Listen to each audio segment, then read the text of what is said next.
विवाह की पावन बेला थी। पूरा घर रोशनी से नहाया हुआ था। हर तरफ चहल पहल थी। मंडप में बैठे पंडित जी विवाह के मंत्र पढ़ रहे थे। दुल्हन को फेरों के लिए बुलाइए। पंडित जी की बात सुनकर रुक्मणी की माँ कमरे में हिचकी लेकर रो रही रुक्मणी को सहारा देकर मंडप की ओर ले जाने लगती है। देख बेटा, मायका अच्छा हो या बुरा, अपना अतीत छोड़कर हर लड़की को ससुराल तो जाना ही पड़ता है। यह हवन कुंड है ना, इसमें पिछले जीवन की सारी अच्छी बुरी बात जलाकर भस्म कर दे और मन से शुद्ध होकर उस घर जा। समझ रही है ना मैं क्या कह रही हूँ? ये 7 फेरे कोई गुड्डे गुड़िये का खेल नहीं है, 7 जन्मों का बंधन है ये। रुक्मणी जाकर फेरों पर बैठ गई थी। घूंघट की आड़ से उसने पास में बैठे आदित्य की ओर देखा। वह एक लंबा चौड़ा रोबीला युवक था। सर पर सहरा, चेहरे पर भोलापन, जिसे देख रुक्मणी का मन थोड़ा शांत हो गया था। अचानक मंत्र के बीच ही एक बांस आकर आदित्य के ऊपर गिर पड़ता है, जिससे हर तरफ अफरा तफरी मच जाती है। लेकिन गनीमत थी कि आदित्य को चोट नहीं आई थी। वह बाल बाल बच गया था।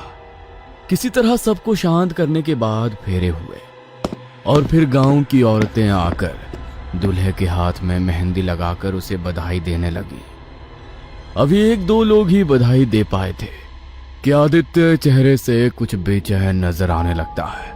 देखते ही देखते आदित्य दर्द से कराहने लगा था। आह! ये हाथ, ऐसा लगता है किसी ने हल्दी नहीं तेजाब मल दिया हो। बहुत तकलीफ हो रही है।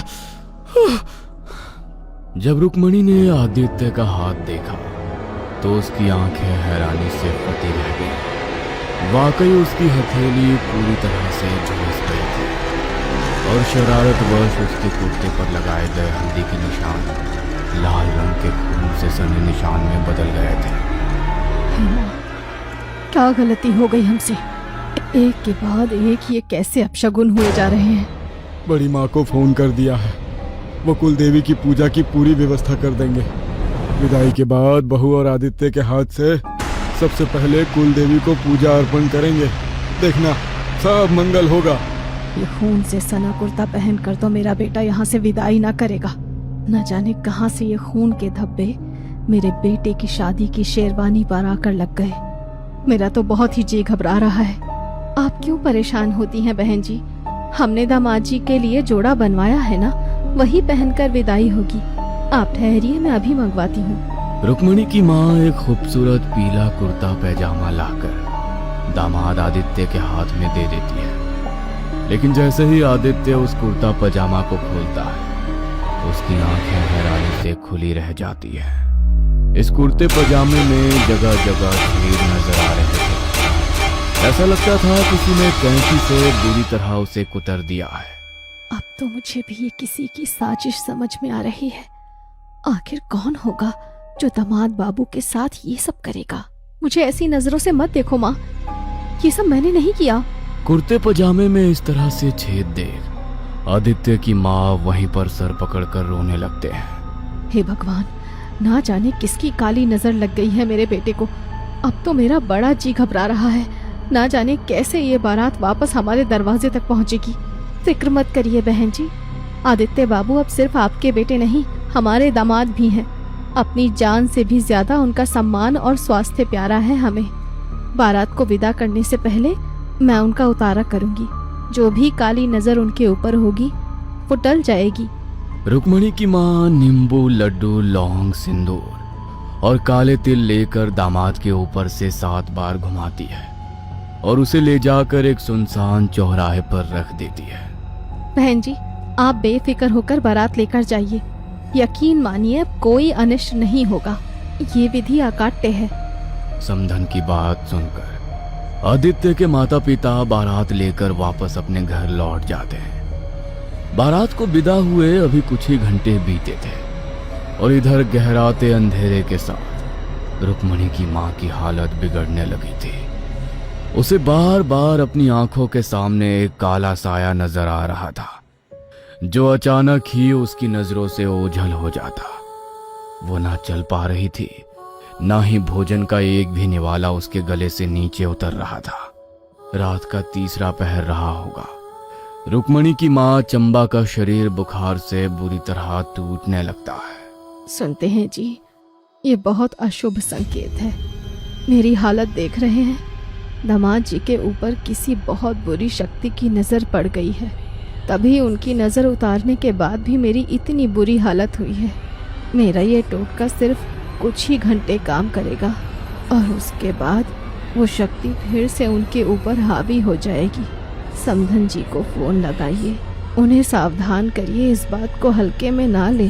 चंबा की बात बेटी के ससुराल में बताने के लिए जैसे ही किशोर बाबू फोन उठाते हैं, उनके फोन से नेटवर्क गायब हो जाता है। मेरे फोन से तो कहीं फोन ही नहीं लग रहा, तुम्हारे फोन में भी नेटवर्क नहीं है। घर में भी आज हम दोनों ही अकेले हैं। कल सवेरे किसी को आदित्य बाबू के घर भेजकर खबर करवाता हूँ। आज की रात किसी तरह बीत जाए बस।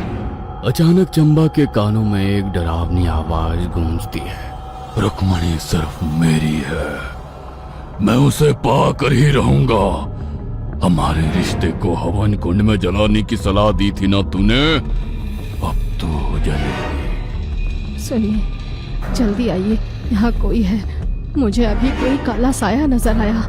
यहाँ कुछ तो है। काला साया? तू ठहर, मैं मंदिर में दीपक जलाता हूँ, सब सही होगा। किशोर के इतना कहते ही अचानक पूरे घर की बिजली गायब हो जाती है। चंबा, तू घबराना नहीं, मैं अभी तेरे कमरे में आया। मंदिर में दीपक जलाने की बजाय किशोर अब उजाला करने के लिए मोमबत्ती ढूंढ रहा था। तभी चंबा को अपने गले पर किसी का हाथ महसूस होता है, जैसे कोई उसका गला दबा रहा हो। बिस्तर पर लेटे लेटे चंबा हाथ पैर मारती है, लेकिन इससे पहले कि किशोर वहां पहुंचता, दम घुटने से चंबा की जान चली जाती है। किशोर किसी तरह रसोई से मोमबत्ती लेकर चंबा के कमरे में पहुंचता है, लेकिन वहां पत्नी को बिस्तर पर मरा देख मोमबत्ती उसके हाथ से छूट जाती है।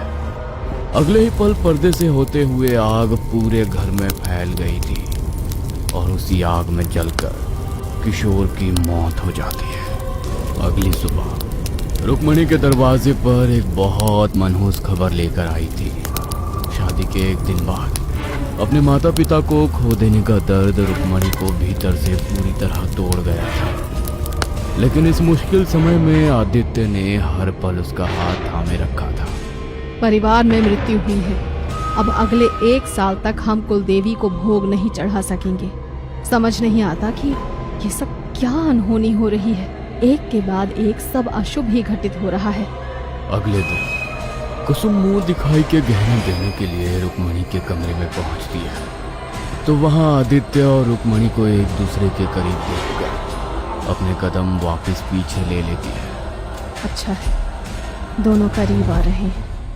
बस बेचारी को इस समय अपने प्यार और अपनेपन की बहुत जरूरत है। कुसुम मुस्कुराती हुई सीढ़ी उतरकर नीचे आती है। तभी बेटे आदित्य को बाहर से आता देखती है। तुम यहाँ कैसे आ गए? अभी तो तुम बहू के साथ कमरे में थे ना? नहीं माँ, रुक्मणी की तबीयत कुछ ठीक नहीं लग रही थी, मैं उसके लिए दवा लेने गया था। ये नहीं हो सकता। मैंने खुद अपनी आंखों से बहू को आदित्य के साथ ही देखा था। अगर आदित्य यहाँ है तो कमरे में कौन था? कुसुम को अब कुछ असहज महसूस हो रहा था। वो गांव के मंदिर जाती है और वहां से एक लाल धागा लेकर आती है। रुक्मणी आईने के सामने बैठकर तैयार हो रही थी। तभी कुसुम वहां पहुंच जाती है। बहू, ये धागा हमारे खानदान की परंपरा है। नई दुल्हन को किसी की नजर न लगे इसलिए इसे पहनाया जाता है। हाथ आगे करो। कुसुम बहू के हाथ पर धागा बांधने लगती है। तभी उसकी नजर आईने की ओर जाती है।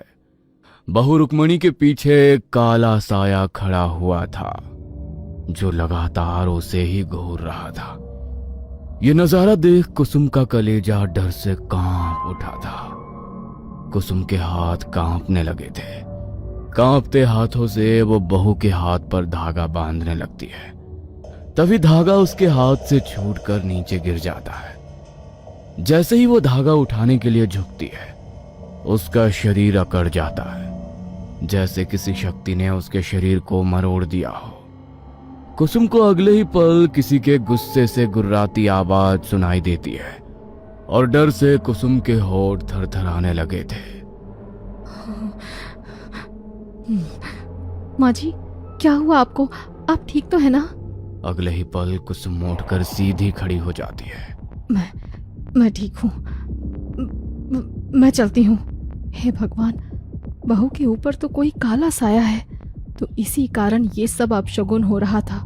मुझे कुछ करना होगा, ये अपशगुन नहीं होने दूंगी।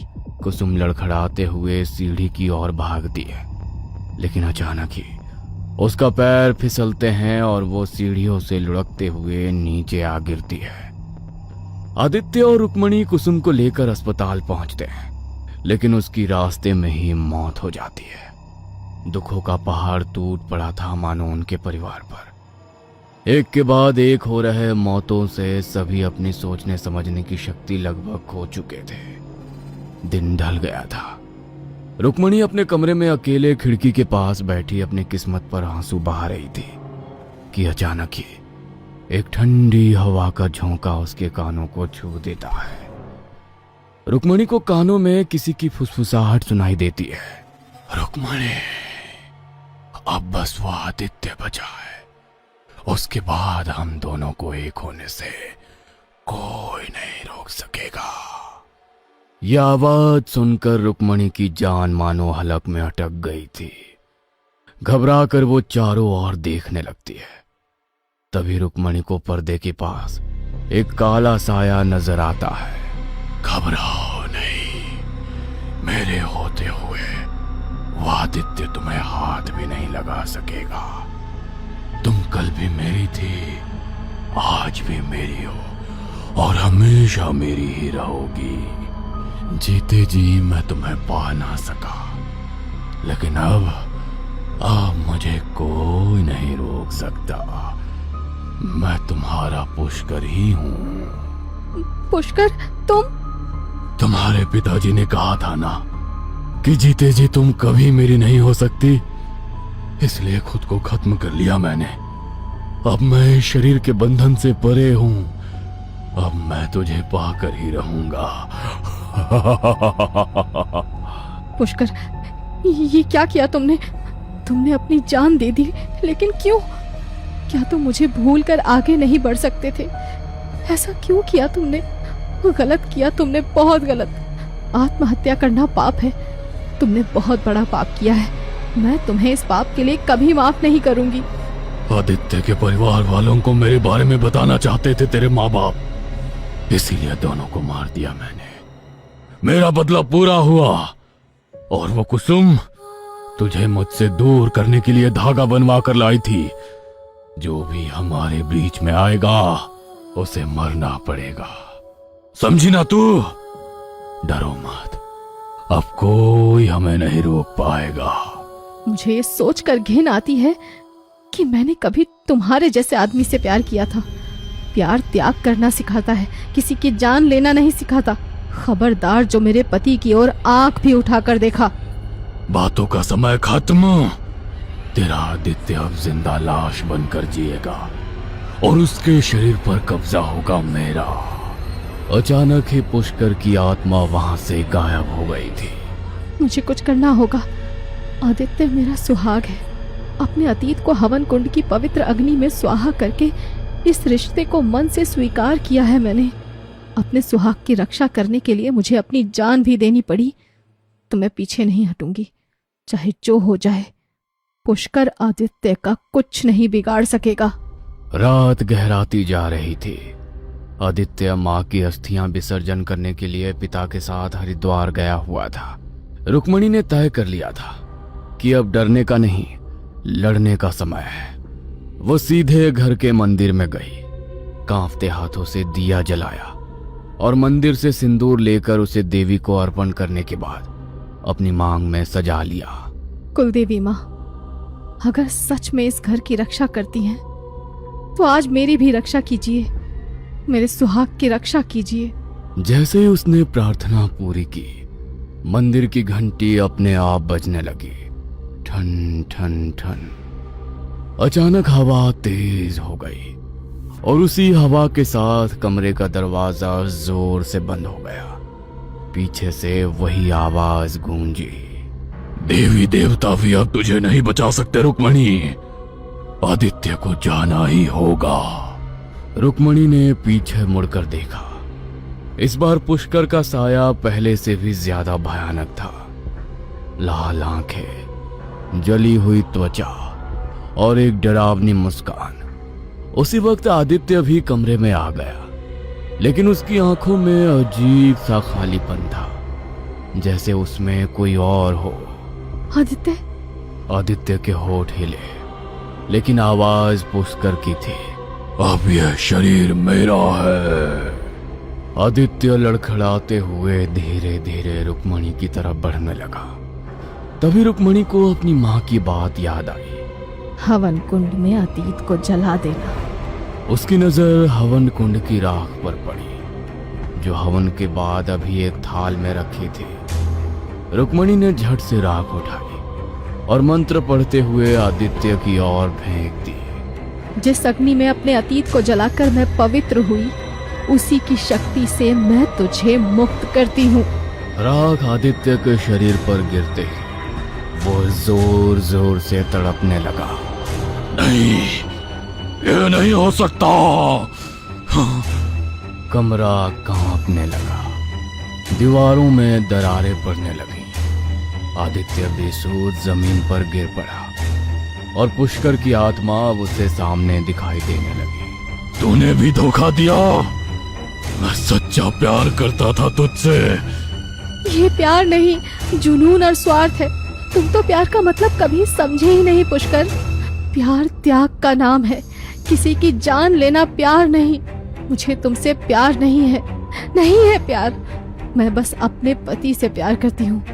एक शादीशुदा स्त्री के सिंदूर में बहुत शक्ति होती है, और आज मैं तुझे इस शक्ति का एहसास कराऊंगी। रुक्मणी का प्रेम ही था जिसने पुष्कर को मरने के बाद भी इस लोक में बांध कर रखा हुआ था। जैसे ही रुक्मणी ने कुलदेवी को साक्षी मानकर पुष्कर के प्रेम को ठुकराकर आदित्य के नाम का सिंदूर अपनी मांग में भरा, पुष्कर की शक्तियां कमजोर पड़ने लगी। अचानक मंदिर का दीपक पूरे लौ में जलने लगा और उसी के साथ पुष्कर बुरी तरह चीखने लगा। रुक्मणी ने मुट्ठी में सिंदूर भरकर पुष्कर की ओर उछाला और ठीक उसी समय पुष्कर हमेशा के लिए वहां से गायब हो गया। शायद प्रेम के बंधन से वो मुक्त हो गया था।